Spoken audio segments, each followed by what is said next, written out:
Hey Grace, you need to understand what you've done. How can you be so careless as to leave your responsibilities as a wife and cause problems for William? You're a terrible wife. I'm going to teach you a lesson. Well, mother, I have my reasons for leaving. That doesn't matter. We're moving to a new, nicer apartment. If you want to live with us, I can tell you where it is. I'm sure my mother-in-law doesn't know anything yet. Well, it's good for me that she doesn't know. No, thank you. My name is Grace. I'm 35 and work in an office. I've been married to my husband William for 5 years. He's 40, which is 5 years older than me. I used to date older men, but I liked William because he was generous and kind. Our relationship was good, so we got married. Our marriage was okay, but soon after, problems started to affect our once peaceful life. I lost my job, and then William got fired because the company he worked for was struggling because of the recession. I never expected William to lose his job since he worked for a big company. I thought we would be okay financially and that this would last for our whole lives. But it turns out, nothing in life is guaranteed. We fell into financial trouble. I was a stay-at-home wife, but I decided to start working again. I reached out to my old employer, and fortunately, they hired me because someone had just left to have a baby. It was a relief to have some extra income. If William could find a new job, we'd be okay. But it's tough for a middle-aged man to find work, so he had to take part-time jobs as a day laborer, earning around $700 a month. I wasn't making much either, so we were barely scraping by. Hey, the rent here is too high. Can we move to a cheaper place? We need to lower our fixed costs to make things easier. We used to have a good income and didn't worry about money, living comfortably in a nice apartment. But now, with our financial situation change, I thought it would be wise to move to a cheaper place. However, William strongly disagreed. No, we're not moving. Why not? If we move to a smaller apartment, my mom will ask questions. So what? Why don't you just tell her the truth? We're struggling because you're not working now. William got upset and raised his voice. Don't ever tell my mother I'm unemployed. With your salary and what I make, we can cover the rent. Let's just keep it that way. I was both shocked and confused. You care more about saving face and keeping our current apartment than about our marriage. Even if we can pay the rent, we're still struggling to get by. That's why I suggested moving to a cheaper place. We can't save any money. But William wouldn't budge, so I had to give up on that idea. Life continued to be tough. One day, William said something really frustrating to me. Hey, this is all we have for dinner tonight. We used to have a lot more food. Just because you're working now doesn't mean you can neglect your responsibilities at home. Don't be lazy about managing this. His comment made me angry, so I snapped back. We're barely making ends meet. I'm doing my best at home and at work. If you weren't so concerned about keeping up appearances and wanting to stay here, we could save on food expenses. Or maybe you could earn more money so everything would be fine. When I made those comments, William got really angry and said, "What are you talking about? Don't ever say that to me again. Just wait and see. I'll get a job at a good company and earn more money than you." He was furious, but if it made him more determined, I thought I could handle it. I tried to convince myself that it was okay. But despite his determination, William couldn't find a new job. He had to keep working part-time as a day laborer.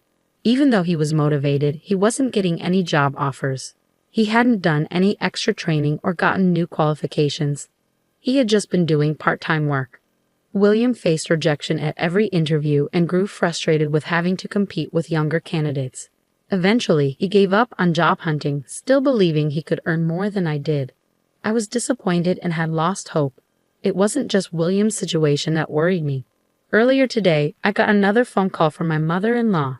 Despite being at work, she called me more than 10 times before I could return the call during my lunch break. Her voice was high-pitched and frustrated from the start. "Why didn't you answer the phone right away? I told you I'm at work, didn't I?" "Well, you called while I was working." My mother-in-law is very close to her husband. A year ago, she called me frequently, and I thought she must be lonely and needed support. But all she talked about was her duty to support her husband, and now that I've started working, she was furious and kept calling me while I was at work. "Did you discuss this with William properly? You can't even return my calls." "I'm sorry. It's hard for us to live with you now. I'm not asking for your opinion. William won't object to it. No, William says it's too hard right now. Plus, we're having financial problems. Financial problems? William works for a big company. He must be making a lot of money. You should be rich, right?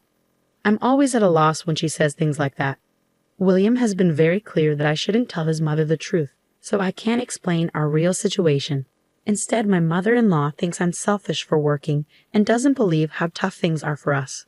Her calls are annoying, both when I'm at work and when I'm home at night. She believes that as a wife, my main job is to support my husband, which includes taking care of his mother. You haven't come to visit me lately. What's going on? I have a full-time job and I'm exhausted. William works part-time on weekends, so our schedules don't match. I'm sorry. We're both so busy that it's hard to find time. Your schedule? William is off on weekends. You could come then, right? My mother-in-law seemed very frustrated and continued to complain. I felt like it was time to finally tell her the truth about William's situation. No, William works on weekends. What do you mean? Just as I was about to tell her the truth, William, who had been lounging on the sofa watching TV, rushed over and grabbed my phone. Mom, I'm sorry I haven't visited you lately. I'm working on a big project and have to work on weekends too. I'll come see you soon. After he finished speaking, he hung up the phone and came back to me. What were you doing? Were you trying to tell my mom the truth? Just tell her the truth. If you keep hiding it, she'll keep saying things because she doesn't know what's really going on. I'm sorry to hear that, but don't tell my mom. That's enough. Just keep your pride and tell her the truth. Shut up. I'm the one keeping us afloat, so you should be grateful instead of arguing. With that, he went back to his room. I was at my breaking point. I couldn't solve our financial issues, and both my husband and his mother were cornering me. It was too much. William complained that his day job was too demanding and didn't do any housework, but his job wasn't even full-time. He worked on weekends and one day during the week. The rest of the time, he was home. I was sure he could find ways to earn more money or at least help with housework. Why do you do nothing at home and expect me to handle all the chores and work? Fed up with William's complaints, I decided to leave home for a while. I went back to my parents' place for a week to show William how tough managing the house really was. I told my parents everything that had been happening, and they suggested I should get a divorce as soon as possible. But we were in love, had been married for 5 years, and I didn't want to end it just like that. If I was going to get a divorce, I wanted to make sure I tried everything to fix things first. If that didn't work, then I'd consider a divorce. While I was at my parents' house, William called me. When are you coming home? Where's my mail? I won't be home for a while, so you'll have to handle all the housework while I'm gone. Don't be ridiculous. Just come home and take care of the chores. No, I won't. You know how hard housework is. You can clean the house, do the laundry, and cook, do everything yourself.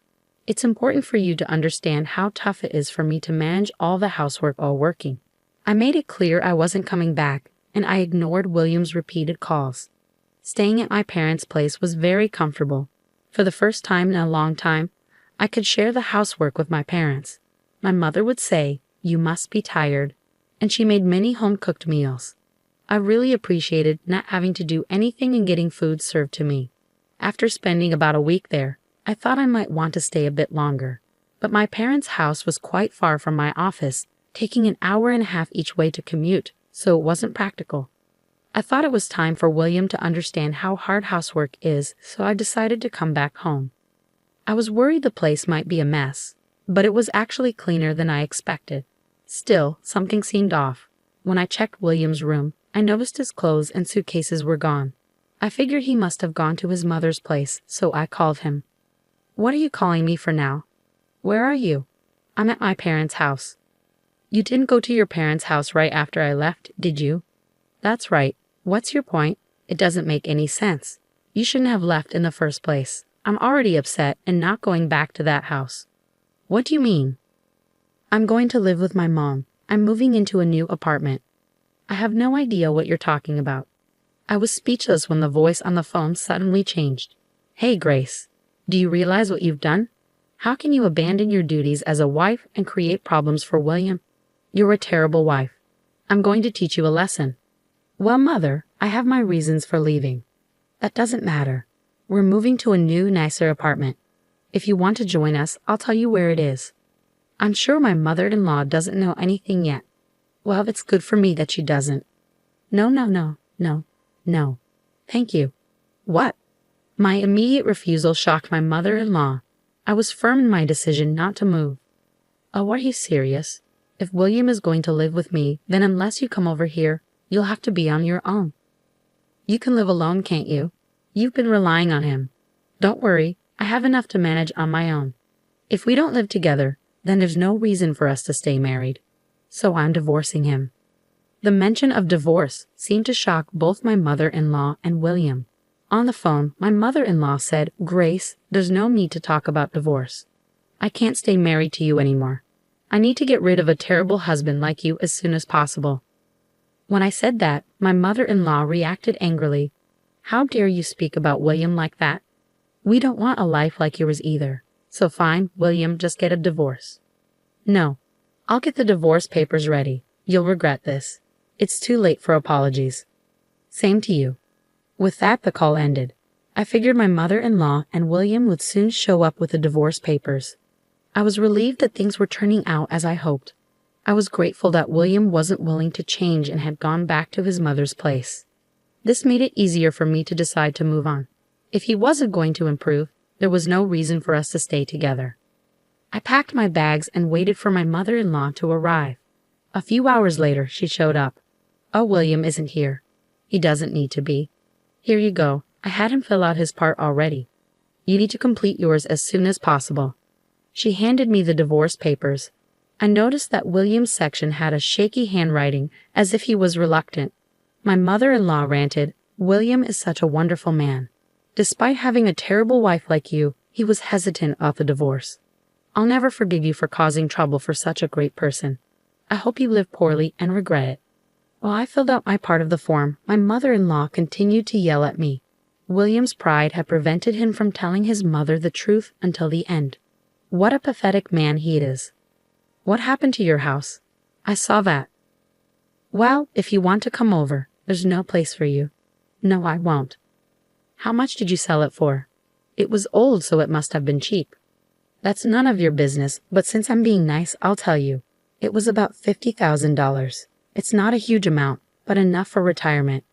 William will cover the cost of our new apartment." "Wow, I'm surprised you got approved." "What are you talking about? William is a high-class person. It was expected." "So you deposited the money into William's account. How did you know that?" "That's not important. Stop asking." And that's just how a divorced woman talks. "So obviously you're still interested in him, but it's too late for that." "Don't worry. I've already agreed to the divorce." When I said that, my mother-in-law snapped and left. I was thrilled to be free from both her and William. I gathered the rest of my belongings and moved them back to my parents' house. I discovered a lot of things I collected for my small apartment. By leaving, I had managed to provoke my mother-in-law, which helped me escape the financial struggle. There was no way I'd hand over any of William's property. She would have to deal with it. Even now, I find it amusing to remember William's pale face during the property division discussion. Then, about 2 years later, I got a call from a number I recognized. I thought it might be work-related and picked up the phone, only to find it was my ex-mother-in-law. "Oh my God, Grace, please help me." "Mother, don't call me that. We're strangers now." "Don't say that. I'm in trouble." "Huh? Can't pay the rent and running out of savings." "Yes." "He didn't tell you about the financial problems until things were really bad, did he?" "Oh, you knew. I suspected he didn't want to tell you, but every time I tried, William told me not to." "I didn't realize that. I'm so sorry, Grace. I didn't know anything. Please come back." "I don't want to." "He wouldn't change no matter how much I tried. Even you were always bullying me. I don't want to be around people like you ever again." "Please don't say that. I don't have anything to eat anymore. I'm really struggling." According to my ex-mother-in-law, William had been trying to keep up appearances and didn't tell her about the financial issues. He used the $50,000 from selling the family home to pay rent, but his mother became suspicious if he didn't spend money on expensive groceries and fancy meals now and then. As a result, he quickly burned through that money and is now broke. Well, he got what he deserved, didn't he? Why don't you put aside your pride and live modestly in a cheap apartment? No, it wasn't supposed to be like this. I was supposed to live comfortably with my elite son. My ex-mother-in-law cried as she spoke, but I quietly ended the call and blocked all her numbers.